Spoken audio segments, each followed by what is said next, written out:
रसूल अकरम नूर मुजस्सम सल्लल्लाहु अलैहि वसल्लम ने इरशाद फरमाया कि मुझे जिब्रील कह रहे हैं, मुझे जिब्रील कह रहे हैं, वो शख्स निहायत ही सआदतमंद है जो अलीउल मुर्तज़ा से मोहब्बत करता है।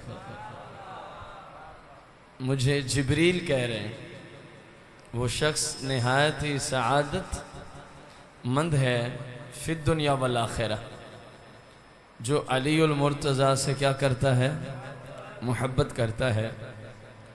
और एक हदीस में आप सल्लल्लाहु अलैहि वसल्लम फरमाते हैं, क़ाला नबी सल्लल्लाहु अलैहि वसल्लम मन अहब्ब अलिया फ़क़द अहब्बनी, ओ कमा क़ाल सल्लल्लाहु अलैहि वसल्लम।